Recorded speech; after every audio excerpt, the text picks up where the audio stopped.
Jez, you're back. Gosh, this is why we can't have nice things. I was away for like just over a week. Yeah, which was tuned a nice out. thing. Yeah. And then come back. Can we tell you, it's been a hard landing. Yeah. A lot has happened. So much. A lot to fill you in on. This is after the whole Charlie Kirk episode of him getting shot at that university in Utah. It's been such an incredible time in US politics, and it just seems to keep cascading. Accelerating and growing louder. Okay, and happening incredibly quickly. So I was in Adelaide on the weekend. I was talking to a female priest who said to me that she had some people coming to her congregation, introducing themselves to her, people in their 20s, guys with like lots of tats. There was a woman with them and they said, we really want to come and get baptised. And they had a long chat about it. And she's like, why? And talked me through it. And they said, it's because of Charlie Kirk. Wow. To be baptised because of Charlie Kirk. Yeah. Because that's now Christianity. Yes. That's the model of Christianity. Yes. Right. So I really want to talk about this today because it's been a massive theme in the memorial they held.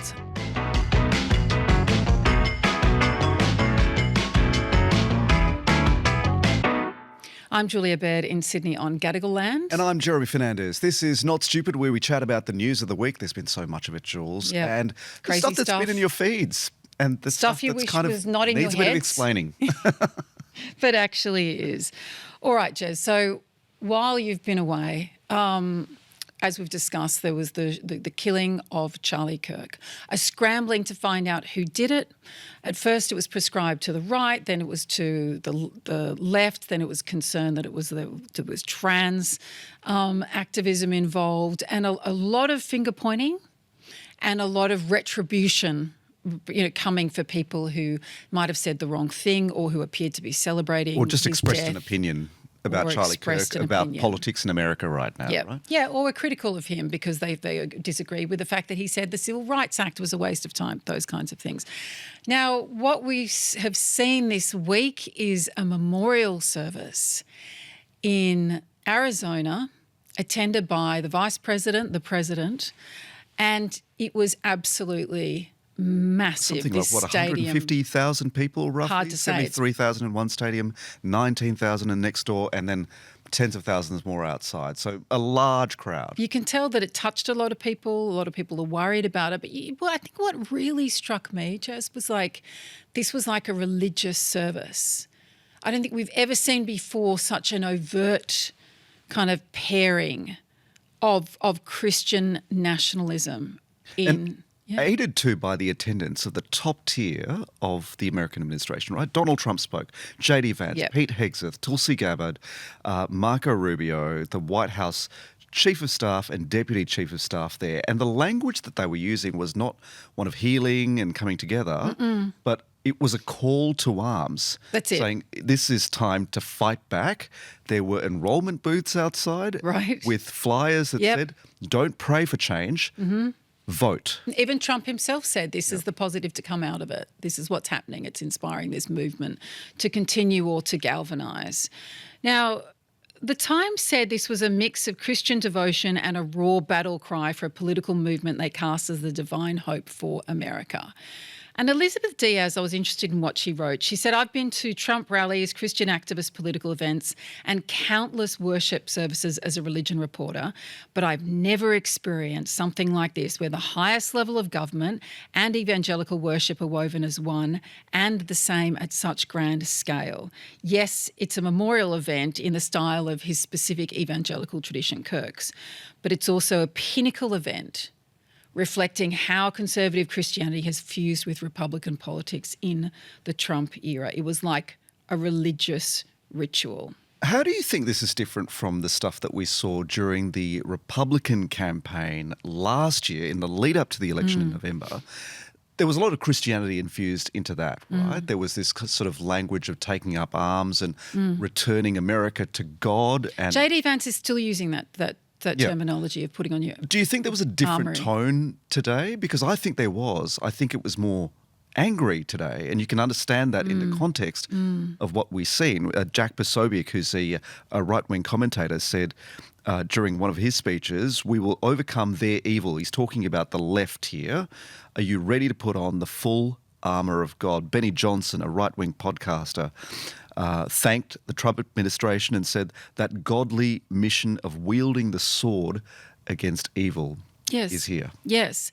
I think what's changed is what we were seeing then, Hulk Hogan, and now we are seeing a very muscular Jesus. You don't often hear President Trump talk about Jesus Christ. He did. We have Marco Rubio, Secretary of State, who just walked through the Christian gospel about the death and resurrection of Jesus, how to be saved, have eternal life. Like, there's a thing. It was like a religious service. Pete Hegseth, Secretary of Defense, spoke about, Jesus washing away your sins. What Charlie understood and infused into his movement is we needed a lot more God. And on this Sunday morning, I'd like to think we're all in Charlie's church. So Charlie Kirk is then sort of like a deity, right? A martyr, yeah, as they refer him to, and like to remind people of what is needed and to call people in. And he was a person of faith. It's not like Trump, who in his life has never really been a overt churchgoer or someone who's spoken about faith until he was prominent in running for politics. And then we saw photos of people praying over him. Then he came out with a Trump Bible for sale. But then when asked what his favourite verse in the Bible was, he said, "I love all of them." So it's a bit different to Kirk, who lived his faith, and JD Vance is the same. So I mean, I'm interested in what you think about this, because what it means to be blending these two things so strongly. Now, what we've seen, and you and I have spoken about before, is that there are more young men going to church than they're not going to church in greater numbers, actually. They are identifying as Christian a lot more than women are in America and in Australia. And they're identifying with this kind of Christian nationalism. And Charlie Kirk was a key part of that equation for the Trump administration, right? Because he mobilised, by going to universities and having these debates and arguments with people, he mobilised that particular sector. He's credited with mobilising that particular sector of the voting public that helped the Trump administration get ahead at the last election. Yeah, so I think it's interesting that, they attribute their victory to him and the sort of movement that he's awakened there. Did you know that Benjamin Franklin went through the Bible and cut out verses that he didn't like? Really? Yeah, so there was a whole different version of it that he thought it would improve it. And people have done different versions of that over time. In 1848, there was like a women's Bible that came out today. I just want to put some concepts in the Bible to you, Jez, and you tell me how you think they reflect on or connect with this current administration, okay? Okay, go for it. Become each other's servant. Don't lie. Love the foreigner among you as yourself. Love your enemies. Pray for those who persecute you. Turn the other cheek if you've been wronged. A love of money is a root of all evil. Blessed are the peacemakers. Don't stir up conflict in the community. Honour for women, justice for the poor and oppressed. Speak for those who cannot speak for themselves. Again and again, talking about how money is a distraction. Well, here's this classic. If you've ever been to a wedding in the West, you've probably heard this verse from 1 Corinthians. Love is patient, love is kind. It does not envy, it does not boast, it is not proud, it does not dishonour others, is not self-seeking, not easily angered, keeps no record of wrongs. It doesn't delight in evil, but rejoices with the truth. Watch out for greed. The love of money is the root of all evil. Worth saying again. Deuteronomy 17, the king must not accumulate large amounts of wealth in silver and gold for himself. Talk to me, Jez. I grew up very Catholic, very religious family, and the kind of overwhelming kind of theme of my religious education as a child was always about service. And it's sort of a very Catholic thing that unless you're performing service, you're doing it all wrong. And if something bad happens to you, it's all your fault. Like, that's a very sort of, so it's very service oriented. But there are also, I do recall passages in the Bible, I can't name them specifically, but about God's army and taking up the fight for Christianity and for values. And I think this is what it comes down to. There are different interpretations, right? Because there is a vibe in the Bible. But that's fighting with honour and love and truth and faithfulness. The fruit of the Spirit is love, joy, peace, faith, patience, gentleness, goodness, kindness, self-control. That's supposed to be your weaponry. It's not AK-47s. But this is what Donald Trump, speaking at Charlie Kirk's memorial service, characterised it as borders, law and order, and God. Yes. If you don't have God, you don't have a country. Yes. That's exactly what he said. So it's a morphing, a corruption of the teachings of the Bible. There's no mention of service anywhere in there. It's all about borders and enforcement. Which is why, I mean, look at the Pope, the current Pope, the previous Pope, who've struggled with his position on immigration and saying that's fundamentally counter to the teachings in the Bible. So it's an interesting thing when it gets paired with nationalism and what that ends up meaning and how people end up kind of perceiving the church. Where do you see it, Jez, as going? I kind of wonder whether it's all actually, the Bible is a cover, these values are a cover for what is actually white nationalism. Like it's a very particular type of nationalism, right? It's a very white nationalistic kind of approach. And you even see the people who were getting up to speak, the people who were attending Charlie Kirk's memorial service. It's a very particular sector of the community that's there. I think, it's nationalism, but it's for a very particular type of person. Do you know Tom Holland? He's one of the halves of The Rest is History. Yep. A British historian. He writes a lot about the history of Christianity. He's got a really fascinating book, an argument where he talks about a lot of the intellectual roots of wokeism actually come from Christianity. Putting the last shall be first, looking after the most vulnerable, like service. The meek shall inherit the earth, and service, not power, a full rejection of power. And I think that's a really, really interesting contradiction here. Just one other point I'd make. So watching Erika Kirk speak, and I think it's fascinating that she's become a leader now, because in a lot of these circles, female leadership is not encouraged at all. And she's a grieving widow at this time as well. She's a grieving widow, but that's often how women historically have stepped into positions of leadership. It's because their husband has passed away. But she stands up, and remember that her husband tweeted or said to Taylor Swift when she got engaged, you have to submit to your husband now. You are no longer in charge.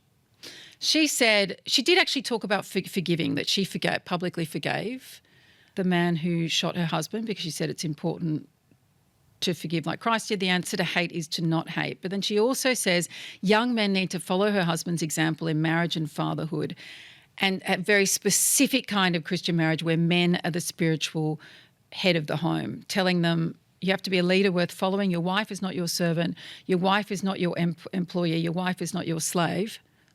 That's good to point. Just good generally to note. But your helper. I mean, it is kind of ironic, Jez, that you have like large numbers of people in this movement who think that women shouldn't lead, certainly not in the church.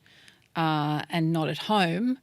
And here we have Erika Kirk vaulted to a position of leadership that is huge. But as they've defined themselves, this is a time of crisis for them, right? So there are certain rules. Bring the ladies in. Yeah, bring the ladies in. There are certain Yeah. things you can dispense with in a time of crisis. Yeah.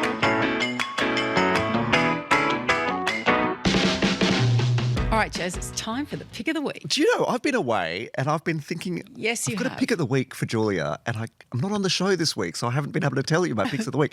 But I'm so glad to share this one with you. Yeah. So ACON is an organisation that started as an organisation, it's the AIDS Council in New South Wales, dealing with the HIV outbreak in New South Wales, particularly, but around Australia, and formulating health policy around that. This was, going back 4 decades. They're celebrating their 40th anniversary this year. So as part of that, I spent the weekend interviewing a panel of people, Georgie Stone, Michael Kirby, Ian Roberts, and a woman named Brenna Harding, who a lot of people wouldn't know. Like, if you have heard her name, she's the president and board director of Wear It Purple, which is an advocacy group for particularly young people who identify as queer, gay, lesbian, trans, whatever. Yep. Now, Brenna Harding was an 8-year-old when she became the first part of the first rainbow family to have been featured on Play School. Oh. We're going back a couple of decades now, Yeah. but it created a national outcry. And John Anderson, who was the acting Prime Minister for John Howard at the time, criticised the ABC and said this was the ABC trying to normalise gay parenting. And there were a range of politicians who called that content, Brenna Harding with her two mums going out to an amusement park, and that was the entire content of that little clip on Play School, was adult and sexual in nature. Now, my pick of the week is Brenna Harding because she's all grown up now. Yeah. And it's like the gay agenda came true in her world because she became this really fierce activist. She's the head of Wear It Purple.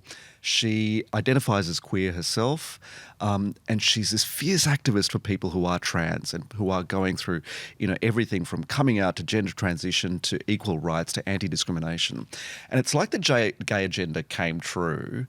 And it was just the most hopeful and encouraging thing to see because she's a perfectly normal, good, loving Great person. Yeah. And it was a really interesting thing to follow up on, a story that was massive 20 years ago and highly politicized, and people in the queer community have put so much effort into protecting children from the world, from the people around them, from politicians who have ignorant views and express bigotry. And, follow up 20 years later, and she's just a remarkable human being. And it was just such a pleasure to interview her alongside Michael Kirby and Georgie Stone and Ian Roberts, all of whom are the most magnanimous people in the world. And each of them spoke about the loneliness, about the superpower that it is to be a member of the queer community, the responsibility that rests in maintaining a sense of community and all travelling together in the pursuit of rights and equality, no more and no less than any other citizen on earth. It was one of the most uplifting kind of emceeing jobs that I've ever had facilitating this discussion. But I wanted to share that with you because, one of my favourite sort of genres of storytelling is going back to the past and seeing what we learned from it. And this lesson was one that, even being forged through fire, kids who grew up in that environment turn out to be gorgeous pretty awesome. humans. Yep. Oh, that's so great. And I believe you've also been phone fasting a little bit. Jules, I went to India and I made this decision not to turn on roaming and not to travel with an eSIM or anything like that, because you spoke a few weeks ago about this idea when you went travelling to let the breeze flow through your head. Leave your I phone. didn't read anything. I didn't listen to any podcasts. Well, I didn't say not to read anything. Hang on a minute. Did nothing. No, I lay down like this and I just stared at the sky and looked at the trees and looked at the movement of leaves and the rippling of wind across the tree canopy and across water and just listening to the rippling of water in the swimming pool. Do you think those things became more vibrant for you? Like your senses become more attuned? My sense of colour pigment was just... Well, you were in India. I was in India, but the colours were just so vivid. Yeah. And I did start to feel a little bit of that clearing of the breeze in my head. Yes. Which made me actually really happy to come back to Australia because then everything seemed vivid when I flew back in, and I kind of just had... My eyes have been kind of really open. And it's so lovely to be home. Yeah. And I missed you, but I did think about you while I was away. I go, Julia will be proud of me. I'm just looking at the leaves, looking at the sky, looking at the clouds. And it's so good for your brain. Yeah, it was really lovely. Yeah. Really great time. I mean, we should do a whole other show about India. Definitely. And what it teaches you about I love India. race, Life. about life. Many, many different kinds of people all living together. Privilege, I mean, I travelled pretty well, as most people I think do when they travel to India. You need to be shielded from it a little bit, but it is such an amazing place. Yeah. Oh, well, welcome What about back. you? What's your pick of the week? Let me just bring it down a little. Oh, dear. So can you remember how last year you almost had a heart attack when I spoke about that experiment where they worked out a different way to get people oxygen if they had a respiratory problem? Oh, how could I forget? This is where you pump it up the bottom, basically, oxygen right? up the bottom. I think they tried on pigs. And you were like, if I ever get a cold, I am not Do not telling you. resuscitate. I'm not telling you where I am. Happily, a whole year has come around. And it's the Ig Nobel Prizes. Oh, fabulous. Yet again. Oh, I amazing. know. You can imagine my excitement last night when I realised the Ig Nobel Prizes. They're supposed to be prizes. They're actual, like, serious scientific studies that first make people laugh and then make people think. We actually did have an Australian winner. Oh, fabulous. Yeah, you know, Dr. Carl got one once for his study of, he took a survey on belly lint. Right. And who accumulates it, of like 5,000 people. This was like 20 years ago. He won one, went over there, and a Nobel Prize winner gives you your award. Oh, wow. I like that. But the University of Australia, Western Australia researcher, I think it's Gilles Gignac, please forgive me if I pronounced that wrong, shared the Psychology Prize for research into perceived intelligence and narcissism. So if you tell people they're really intelligent when they're not, they're more likely to be narcissistic, I think was actually what he found. But anyway, really interesting studies. Fruit bats don't fly as well or quickly if they're drunk. There's something in that for everyone. Oh, and on the drunken theme. Is that a revelation, though? Because this year was digestion. When people, I think it was a shot of vodka they had, but when people drink more, and the experiment was with Dutch people, their facility to speak another language is vastly enhanced. Enhanced? Well, not vastly, just enhanced. And I reckon I'm the same. If I've had a little bit to drink, Does my your French, accent change? my French is just, you wouldn't believe how good My it is. accent changes a bit. Like it gets very loose with my accent because, you know, like I've, you know, kind of a bit multicultural, grew up all over the place, Yeah. families from all over the place. Yeah. I just feel like I get a bit more loose with. It's generally loose. Yeah. Yeah, confident as well. And I think often people when they're speaking languages get really like, oh no, what if I get it wrong? And they're like, blah, blah, blah, bonjour. can imagine Once they drink a little bit. Freak bat. He'll be flying like slowly, but like speaking in Spanish. Cows disguised as zebras suffered fewer insect bites. Really? But honestly, when you look into the details of this, like they got these cows. Yeah. How big was your big sample? stripes on them. They probably smelled so weird that they didn't have them. So what are we taking away from this today? I'm still on the do not resuscitate. You're still scarred from the Ig Nobels from feel like I'm just, 2024. like, become a bit more attentive.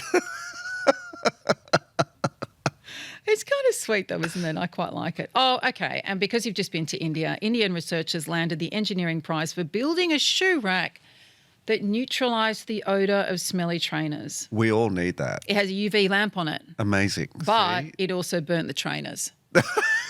So there's a little bit of work to do. But they've made a start. They made it start. The smell amazing. was overcome by acrid fumes of smoke and Burning fire. trees. I love the Ig Nobels. Just waiting till next year. Jules, it's so nice to catch up with you. So good to see you. Great to be back. Yeah. See you next Thank week. you very much. Our producers are Madeline Jenner and Cinnamon Nippard. Great to have your company. See you again next week.